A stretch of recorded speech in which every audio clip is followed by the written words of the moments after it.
milyong-milyong dumalo.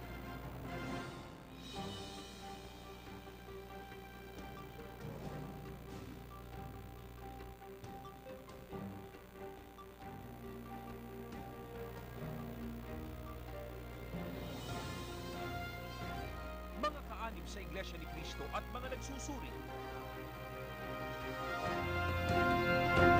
Ito ang malaking pamamahayag ng mga aral ng Diyos.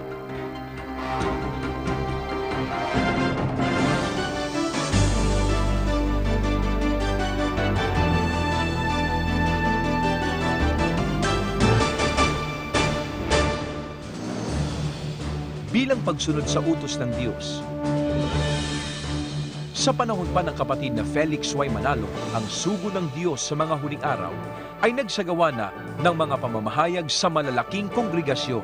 Sa panahon ng pamamahala ng kapatid na Eranio G. Manalo, lalong pinaigting at pinalawak ang gawaing ito. Isinagawa ang mga Grand Evangelical Mission sa iba't ibang panig ng mundo.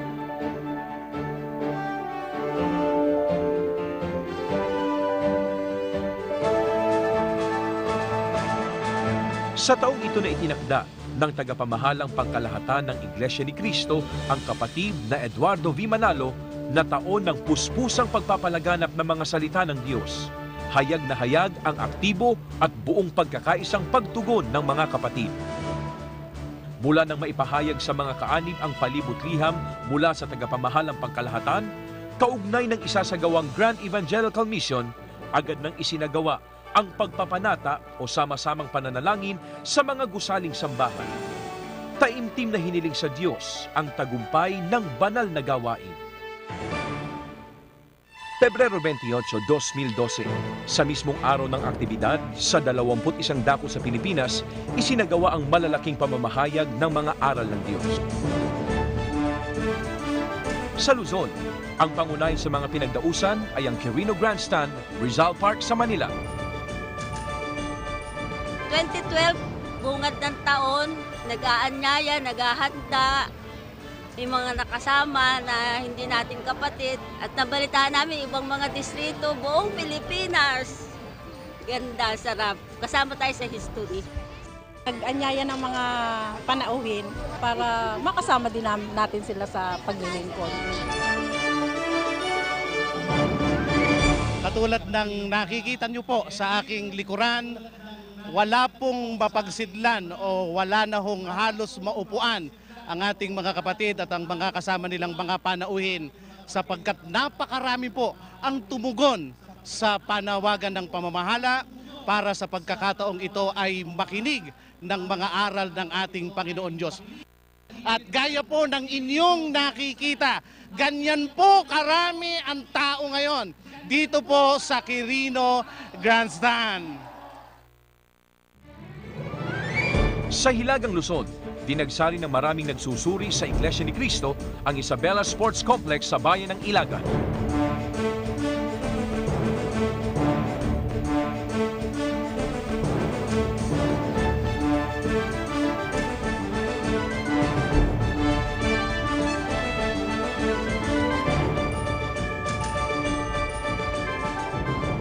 Naging dako rin ng malaking pagtitipon ang La Union High School Sports Complex sa San Fernando City.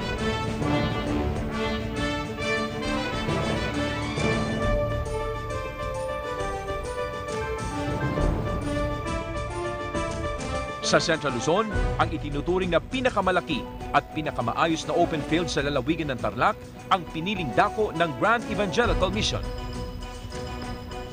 Ang dako o venue na pinagtibay ng pamamahala sa Iglesia ni Cristo upang pagdausan ng pamamahayag ng mga salita ng Diyos sa isang malaking kongregasyon ay dito po sa Jose Yap Recreational Park. Ito po ay naglalaman ng mahigit sa kalahating milyong tao. At dahil sa puspusang pakikibahagi ng bawat kaanib sa Iglesia ni Cristo sa dakong ito, sa pagpapalaganap ng mga salita ng Diyos, patuloy na dumaragsa ang mga panauhin at mga kapatid dito sa venue. In-invite po nila ako, sumama po ako sa kanila dahil ganun po yung determination nila na makapunta dito. Kaya kahit po sobrang yung crowd sa baba, as in kinaya nila maglakad, so kung kaya nila, kaya din namin. kami po ay namangha sa dami ng tao na nandito po.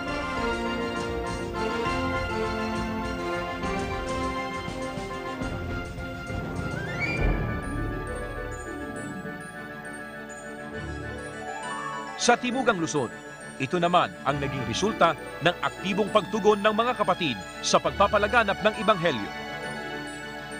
Dito po sa Freedom Sports Complex, mula po raw ito ng matatag at maraming taon na ang bumilang. Ngayon lamang po ito napuno ng ganito karaming tao. Kaya po yung ating mga kasama po sa pamamahayag, sa regional networks po, sa GMA at sa ABS-CBN ay humingi po ng assistance sa ating media center at naipahayag po nila na sila'y hanga na bagaman maraming tao ay napanatili po ang kapayapaan at ang kaayusan.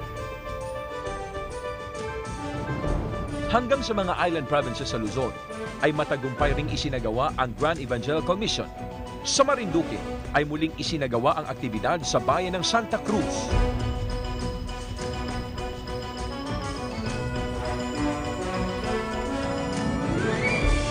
Naging matagumpay rin ang Grand Evangelical Mission sa 3 malalaking isla sa lalawigan ng Romblon, sa Tablas Island, Romblon Island at Sibuyan Island.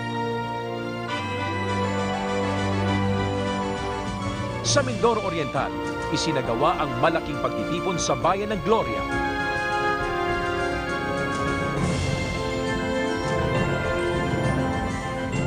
Nag-anyaya kami ng mga panauhin, tapos gabi pa lang, naghanda na kami. Sa lalawigan ng Palawan, 2 lugar ang magkasabay na pinagdausan. Nagmistulang maliit na venue ang pinakamalaking dako sa Puerto Princesa City.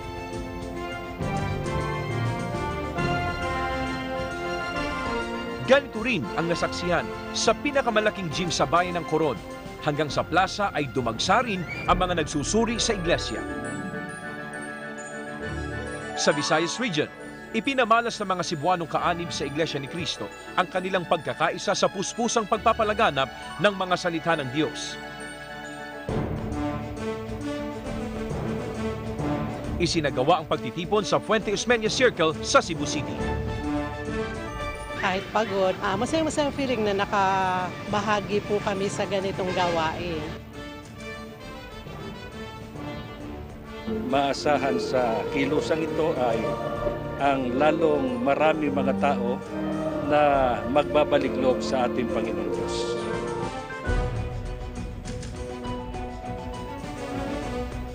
Libo-libo rin ang dumagsa sa Paglaom Sports Complex sa Bacolod City. Masayang-masaya po dahil marami po kaming naimbitahan, mga kaibigan, mga kakilala. Nandito po sila lahat. Nakapakinig sila ng mga salita ng Diyos. Ang mga nakadalo ay nakinabang sa mga aral ng Diyos na itinuro sa isinagawang malaking pamamahayag. Sa Panay Island naman, pangunahin na sa lalawigan ng Iloilo, ay naitala ang malaking kongregasyon sa La Paz Plaza.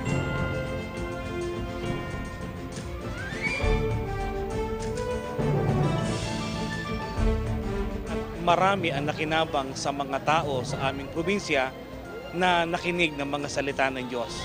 At kami sumasampalataya na mula sa mga nakinig ay marami ang matatawag sa iglesia.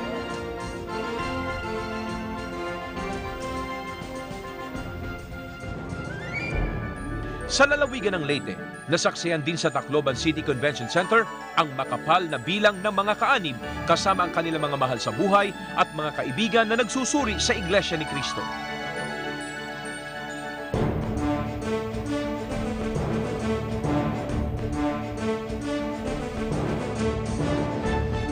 Sa Mindanao Region, sa kabila ng masungit na panahon, hindi nahadlangan ng mga kapatid upang daluhan ng Grand Evangelical Mission sa Davao City.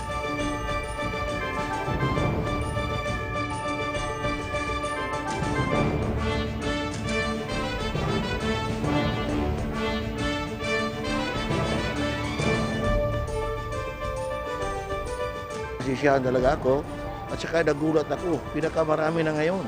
Ang dami talagang tao. Nasaksihan din sa Agusan del Norte ang buong pagkakaisang pagtugon sa pagpapalaganap ng pananampalataya.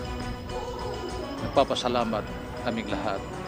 Unang-una sa ating Panginoong Diyos sapagkat niloob niya na makasapit ang mga kapatid sa dakong ito, ligtas sa lahat ng uri ng kapahamakan.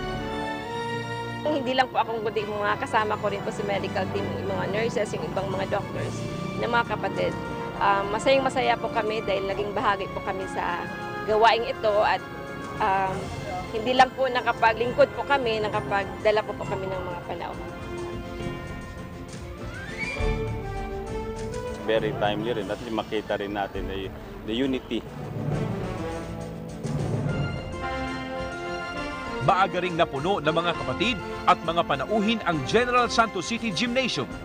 Nakikita nyo po sa ating likuran ang patuloy na pagdating ng mga kapatid, kasama po ang kanilang mga panauhin.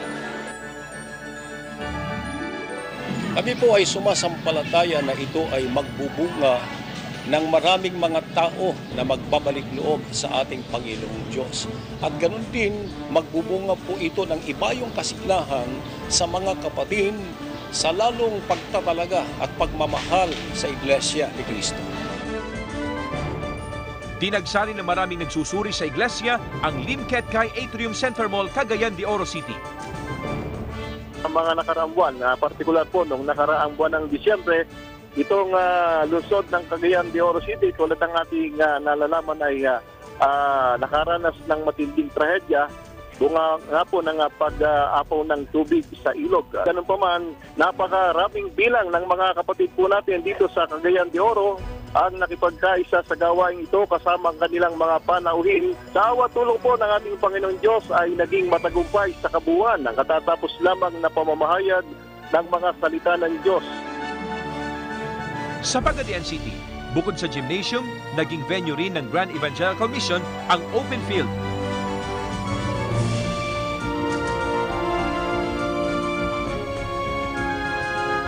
Talagang galak na galak tayo sapagkat ang mga tao na narito ay nakita yung kasabikan sa pagsusuri sa mga aral ng Diyos na sinasampalatayanan sa Iglesia ni Cristo. Ang malalaking pamamahayag ng mga salita ng Diyos sa 21 dako ay bahagi lamang ng mga aktibidad para sa taong ito na itinakda ng tagapamahalang pangkalahatan ng Iglesia ni Cristo, ang kapatid na Eduardo V. Manalo, bilang taon ng puspusang pagpapalaganap ng mga salita ng Diyos. Udyok ng banal na layunin, itataguyod ng mga kaanib sa iglesia ang malaking kilusang ito. Alam natin na kaligtasan ito, pag po na ibabahagi namin sa kanila yon, masaya yung aming pakiramdam. Sobrang halaga kasi nakakatulong kami sa iba, napapalaganap po namin yung Iglesia ni Cristo. Habang tayo nabubuhay, patuloy natin gagawin ng ganitong aktibidad upang mapalaganap ang salita ng Diyos. Sa panig naman ng mga panauhin, dama nila ang pagmamalasakit sa kanila na mga kaanib sa iglesia upang mapakinggan ang mga aral ng Panginoong Diyos. I must thank Iglesia ni Cristo for inviting me para malawakan ko po yung knowledge ko. Nalipay gid ko kay nasabtan ako nga naa sa Iglesia ni Cristo ang kaluwasan. Nakita ko po kung gaano karami ang tao rito. First time ko lang nakita itong Butuan City na dami ng tao gustong makisama sa Grand Evangelical Mission. Very evident naman po ang success nitong araw na to. Kitang-kita ang pagkakaisa ng mga kaanib po ng iglesia po.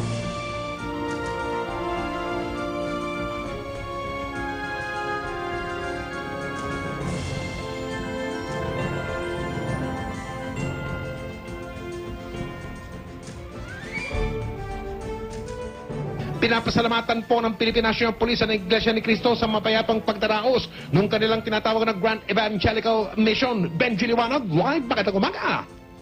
Magandang umaga, Mike. Nagpasalamat at pinaparihan ni PNP Chief Director General Nicanor Bartolome ang lahat ng kapatid na Iglesia ni Cristo sa mapayapang pagdaraos ng kanilang Grand Evangelical Mission o malawakang Bible Exposition. Ito'y kasunod na rin ang kanilang pagtaya na generally peaceful ang buong kaganapan ng Grand Evangelical Mission sa Quirino Grandstand sa Luneta sa Maynila.